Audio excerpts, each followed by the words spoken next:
Rejoignez dès à présent la grande famille des abonnés de votre chaîne Sika TV sur les réseaux sociaux. Sika TV, le vrai visage de l'actualité en Afrique, est en direct et en replay sur YouTube. Abonnez-vous et cliquez sur la cloche de notification pour ne rien rater. Nous sommes également présents sur Facebook et sur Twitter.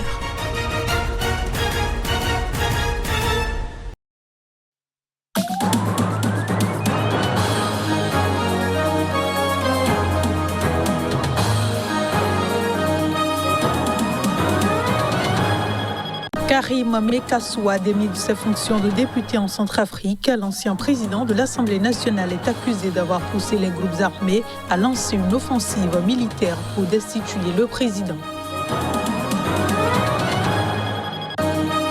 Désignation des membres de la CENI en République démocratique du Congo. Le processus se poursuit à l'Assemblée nationale malgré les oppositions.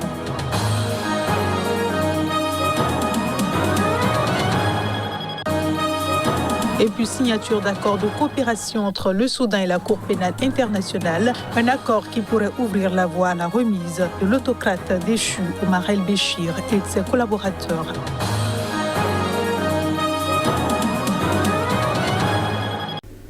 Bonsoir à tous et bienvenue dans cette édition. En Zambie, le décompte des voix a repris ce vendredi au lendemain d'un scrutin tendu mais émaillé de peu d'incidents qui devra départager le président sortant de son opposant historique, annoncé au coude à coude. Les résultats de la présidentielle, mais aussi des législatives et municipales devront être connus d'ici dimanche soir.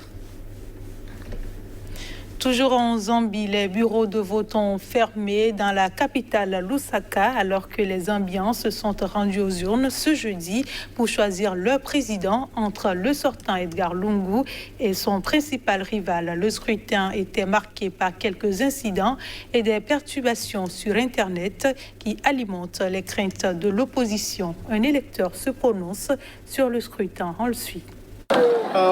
Voting has been quite all right. Le vote s'est bien passé, même si le processus électoral a été assez lent. Oui, c'est lent parce que nous sommes restés debout pendant environ 4 heures, mais sinon, ça s'est bien passé.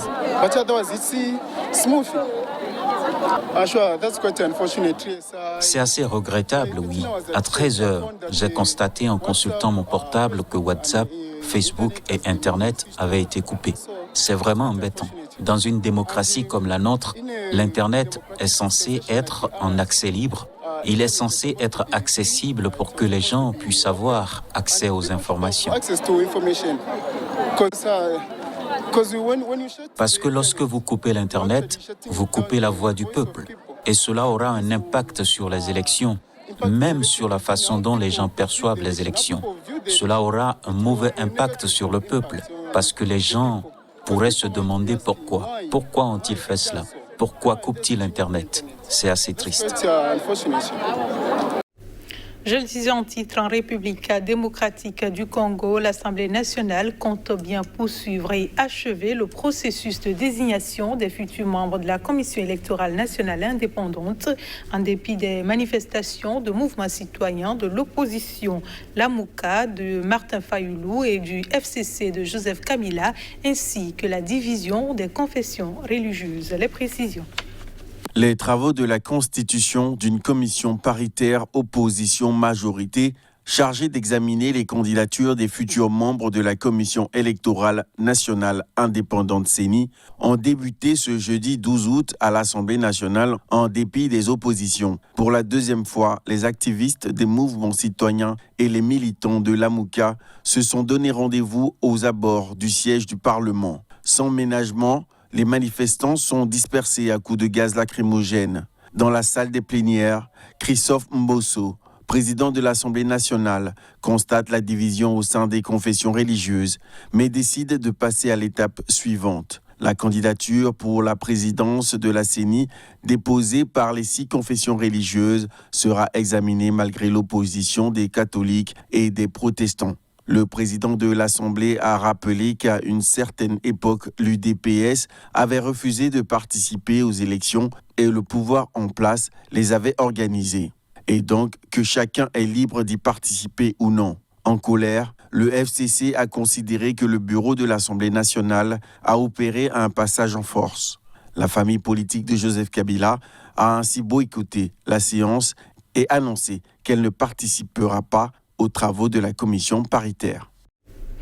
L'ancien président de l'Assemblée nationale en Centrafrique a été démis de ses fonctions de député par la Cour constitutionnelle. Selon une décision de la juridiction suprême, il aurait poussé les groupes armés à lancer une offensive militaire pour destituer le président Faustin-Archange Touadéra. Reportage. Karim Mekassoua, ancien candidat à l'élection présidentielle de décembre 2020 et député de la capitale Bangui, a été destitué pour son rôle joué avec les groupes armés en décembre, selon la Cour constitutionnelle qui se fonde sur un rapport des experts de l'ONU publié le 25 juin 2021. Mekassoua a tenté de persuader Ali Darassa, leader de l'Unité pour la paix en Centrafrique, un des principaux groupes armés présents dans l'est du pays, de renforcer ses troupes afin de prendre Bangui, a poursuivi la Cour. Il espérait diriger un gouvernement de transition si le coup d'État de la CPC aboutissait, selon le rapport. L'ancien président de l'Assemblée nationale avait de son côté fait valoir que la Cour constitutionnelle était incompétente. Le rapport des experts de l'ONU n'est pas une décision de justice. C'est un instrument qui aide à constater et on ne peut pas se servir de ce rapport pour faire condamner quelqu'un, a estimé Gildas de Carême, coordinateur du Chemin de l'Espérance, le parti de Mekassoua. Selon les Nations Unies, le député se serait coordonné avec l'ancien chef de l'État François Bozizé, renversé en 2013 par une guerre civile et dont la candidature à l'élection présidentielle avait été invalidée par la Cour constitutionnelle. En 2018, Mekassoua avait été démis de ses fonctions de président de l'Assemblée nationale pour des soupçons de malversation financière. Une semaine avant le scrutin du 27 décembre 2020, 6 des plus puissants groupes armés qui se partageaient alors la majeure partie de la Centrafrique se sont alliés au sein de la coalition des Patriotes pour le changement et ont lancé une offensive pour empêcher la réélection de Touadéra. Les fortes pluies qui tombent au Niger depuis juillet ont fait 55 morts et plus de 53 299 sinistrés. La capitale Niamey n'étant pas épargnée. C'est ce qu'ont indiqué jeudi les autorités de ce pays sahélien au climat habituellement très sec. Un précédent bilan officiel faisait état fin juillet de 35 morts et 24 blessés et quelques 26 532 personnes sinistrées à travers tout le pays. À la date du 12 août, nous avons un total de 55 pertes en vies humaines et 6 064 ménages abritant 53 299 personnes qui sont sinistrées, a détaillé jeudi à la radio publique le colonel Bako Boubacar, directeur général de la protection civile du Niger. En outre, les pluies qui provoquent des inondations et des glissements de terrain ont détruit ou endommagé plus de 4 800 habitations et décimé 897 têtes de bétail selon lui. À Niamey, des pluies diluviennes tombées dans la nuit de mardi à mercredi ont occasionné 6 décès dans 3 quartiers, dont 4 dans celui de Kombo, riverain du fleuve Niger, a déploré le colonel Boubacar. Ces nouveaux décès portent à 16 le nombre de morts dans la capitale depuis juin, selon un décompte de l'AFP. Les régions les plus touchées sont celles de Maradi, dans le sud-est, d'Agadez, dans le nord désertique, et Niamey, selon ces données officielles. En dépit de sa courte durée de 3 à 4 mois maximum, de juin à août ou septembre, la saison des pluies est régulièrement meurtrière depuis plusieurs années, y compris dans les zones désertiques du nord. Un paradoxe dans ce pays où les mauvaises récoltes sont habituellement dues à la sécheresse. En 2020, les inondations avaient fait 73 morts et créé une crise humanitaire avec 2,2 millions de personnes nécessitant une assistance, selon l'ONU. En 2019, 57 personnes avaient trouvé la mort.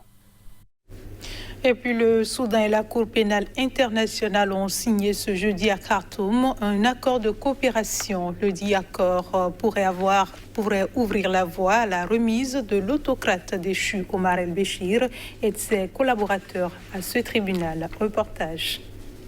Karim Khan, le procureur général de la Cour pénale internationale, a déclaré à la presse avoir demandé au gouvernement de transition soudanais de signer un nouveau protocole d'accord avec son bureau qui inclut toutes les personnes contre lesquelles des mandats d'arrêt ont été émis par la Cour. Je suis heureux d'annoncer que le protocole d'accord a été signé ce jeudi, a-t-il ajouté, à l'issue d'une visite d'une semaine au Soudan. Karim Khan a également déclaré que le transfert à la CPI de tout suspect est une étape importante, mais doit être précédé et accompagné d'une coopération substantielle et toujours plus approfondie. Lors d'une rencontre avec Karim Khan ce mercredi, la ministre soudanaise des Affaires étrangères, Mariam Al-Mahdi, avait déclaré que le Conseil des ministres avait décidé de remettre les personnes recherchées par la CPI à cette instance. La décision de les remettre à la CPI doit encore obtenir l'approbation du Conseil souverain, la plus haute instance dirigeante au Soudan, composée de civils et de militaires. L'ancien président Omar El-Béchir et 2 autres dirigeants sont réclamés depuis plus de 10 ans pour génocide et crimes contre l'humanité lors du conflit au Darfour. Renversé après 30 ans d'un règne sans partage en avril 2019, Omar El-Béchir est emprisonné avec 2 autres anciens hauts responsables accusé de crimes de guerre par la Cour pénale internationale. Il s'agit de l'ex-gouverneur de l'État du Kordofan Sud et ancien ministre Ahmed Haroun et l'ex-ministre de la Défense Abdelrahim Mohamed Hussein. C'est ici que prend fin cette édition. Merci de nous avoir reçus et bonne suite de programmes sur Sika TV.